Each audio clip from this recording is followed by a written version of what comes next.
গতকাল রাতে যে কোনো কারণেই হোক উনি বর্ডারে গেছিলেন আর কি, তার কোনো প্রয়োজনও থাকতে পারে বা যে কোনো কারণেই তিনি ওখানে গেছিলেন আর কি। তো এরপর আমরা খবর পাইলাম যে তাকে ভারতের বিএসএফ গুলি করে মেরে ফেলছে আর কি।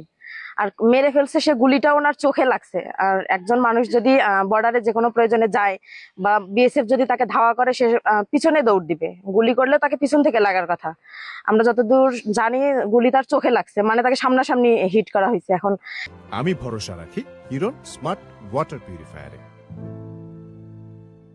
কাউকে যদি সামনে থেকে হিট করতে হয়, সে অবশ্যই পালানোর চেষ্টা করবে। যখন দেখবে তার দিকে বন্দুক তাক করা হয়েছে, সে হয়তো বা পালানোর চেষ্টা করবে। এমত অবস্থায় তার পিছনে গুলি লাগার কথা। আমরা যতদূর জানি তার চোখেই গুলি লাগছে। এবং একজন মানুষ যে বাংলাদেশের সীমানায় আছে, তাকে কেন বিএসএফ গুলি করলো?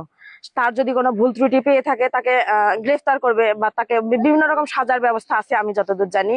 কিন্তু ডিরেক্ট হিট করা, তাকে মেরে ফেলা, আসলে এটা, তার বাচ্চা আছে পরিবারে, ছোট ছোট, তার স্ত্রী আছে। এখন যার বাবা নাই সে বুঝবে কষ্টটা কি।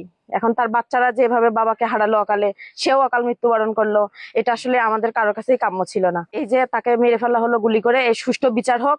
এবং আমাদের চাচা শ্বশুরের লাশটা যেহেতু এখনো ভারতে আছে, আমরা লাশটা ফেরত চাই, যাতে আমরা সুষ্ঠুভাবে তার দাফন কাফন সম্পন্ন করতে পারি।